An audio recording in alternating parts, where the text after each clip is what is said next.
Fala aí, aqui é o Guidion com mais um vídeo para você. Seja muito bem-vindo ao meu canal ou bem-vindo de volta. Hoje a gente vai conversar sobre esses cortes que têm acontecido das verbas das universidades federais, né? Corte não só no Ministério da Educação, mas em diversos outros ministérios, porém bem mais duro, bem maior, mais volumoso no Ministério da Educação, afetando bastante as universidades federais, os institutos federais. Será que isso afeta os concursos públicos? Como ficam os candidatos que foram aprovados em concursos públicos?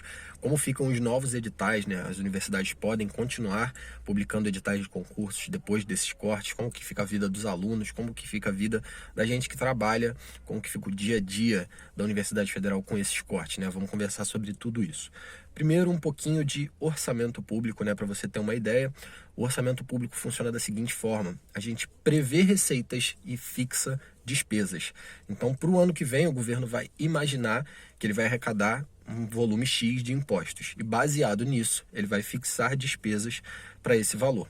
E como funciona isso na prática? A arrecadação ela vai acontecendo ao longo do ano. Então o governo não libera a verba de uma vez só, né? A verba destinada a cada ano ela é liberada aos poucos, né? A cada mês que passa você vai recebendo uma parte proporcional ao que foi arrecadado.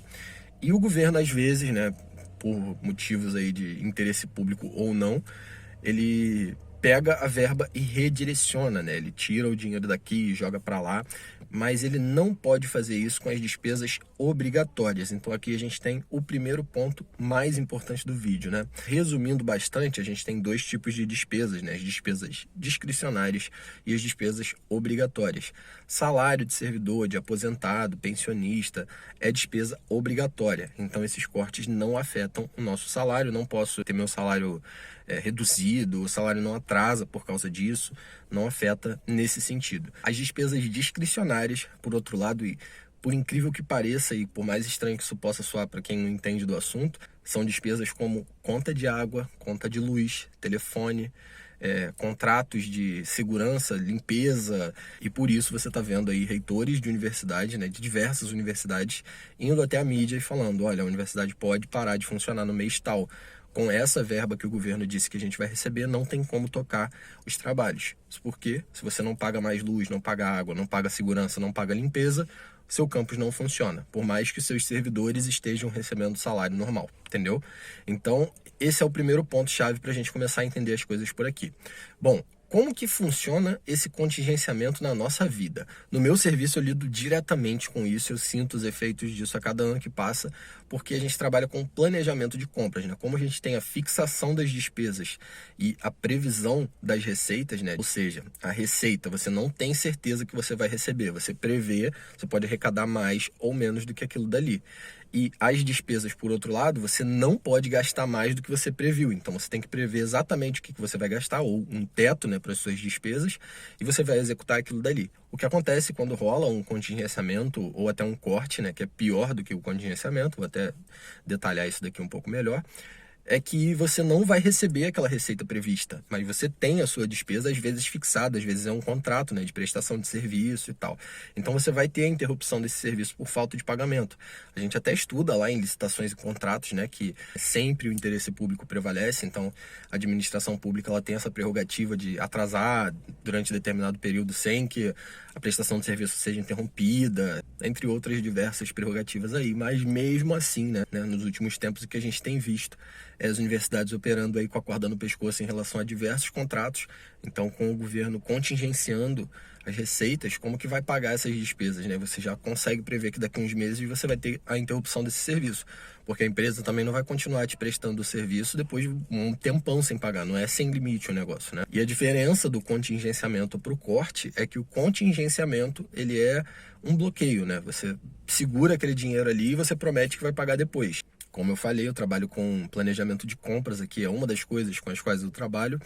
E é bem comum da gente planejar um negócio, a gente ter aquela previsão, expectativa de que vai comprar alguma coisa, e no outro ano essa compra não sai, porque chegou menos verba do que deveria ter chegado, e aí a gente tem que priorizar essa verba, acaba comprando outras coisas que são mais importantes, né? Então, por isso que muitas vezes quando você vai numa universidade pública, o mobiliário é bem antigo, né? Ou tem muita coisa quebrada, a manutenção dos prédios não está bem feita, às vezes o serviço deixou de ser prestado, às vezes o contrato que fazia aquela prestação de serviço, jardinagem, qualquer coisa do tipo, ele foi suspenso por falta de verba, né? O governo cortou, colocou o dinheiro para outro lugar.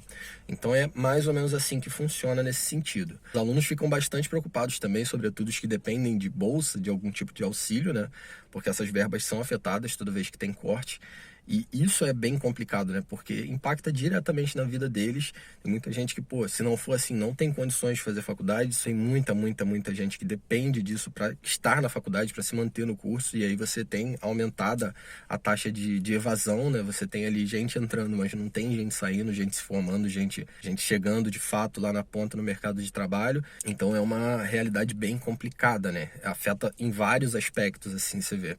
Mas no servidor em si, não afeta tanto, né? A gente sofre indiretamente, porque a gente está vivendo essa atmosfera, está tendo que apagar incêndio o tempo todo, está tendo que resolver esses problemas e dá uma sensação de impotência você não poder resolver de fato isso, né? Você fica remediando ali, você puxa para cá, puxa para lá, saca cobertor pequeno. Então, você cobre um lugar, descobre outro. É literalmente isso o tempo todo. A realidade tem sido essa desde que eu entrei aqui, né? Acho que eu entrei ainda peguei um pedacinho ali de uma época que se pedia as coisas e chegavam, que os contratos eram, pô, preciso desse contrato. Você faz o contrato, você tem ali como honrar os compromissos, mas depois que rolou o impeachment e desandou, né? O país como um todo desandou e não foi diferente para as universidades federais. Em relação aos concursos públicos, a gente não tem um impacto direto, isso porque como a verba para pagar servidor é uma despesa obrigatória e a vacância que é gerada para você contratar um novo servidor, ela é proveniente de uma aposentadoria de um outro funcionário, de um falecimento, de uma exoneração, essa verba já está lá, então não afeta assim, a nomeação dos servidores em si, nem a publicação de novos editais, entendeu? Isso meio que não pode parar em decorrência dos cortes. Só que indiretamente, se você tem a paralisação das universidades, todos os setores param, então todos os trâmites também param e você não tem ali como nomear o pessoal, como dar posse para o pessoal, né? Botar o pessoal em exercício para trabalhar onde? Se o campo está fechado. Você não tem como funcionar uma divisão de concursos para publicar novos editais.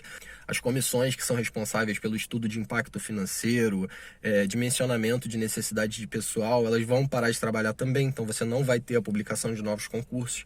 Então a realidade é essa. No momento que a gente está com a realidade que se apresenta, a gente não tem um impacto direto, porque a universidade ainda está funcionando, né? Os trancos e barrancos aqui, apagando incêndio aqui e ali, puxando cobertor para cá e para lá, está funcionando. Mas se o corte ele se agrava, se estende, ou seja, se a gente chega a esse desfecho realmente, às vezes de fato ali, de ficar sem um contrato de energia, sem um contrato de água, sem segurança e limpeza que seja, já fica bem complicado, né? Você vai fechar o campus, você não vai poder trabalhar e por conta disso, nomeações param, concursos param de sair. Então esse é um impacto indireto aí que eu não vi acontecer ainda, mas por mais que a gente tenha tido cortes ali em 2018, 2019, a pandemia, né, é um cenário que a gente não vivenciou ainda, e o pós-pandemia, com o governo ainda mais apertado aí nas contas públicas e uma gestão que, porra, a gente não viveu isso ainda, então não tenho como te garantir que isso não vai acontecer dessa vez. Normalmente, a universidade faz uma pressão, né? A reitoria vai na mídia, fala, pô, vou ter que fechar as portas, não tem, justamente para mobilizar a população, os estudantes, para que o governo reverta esse corte e possibilite a continuidade dos serviços, né? A universidade continue funcionando.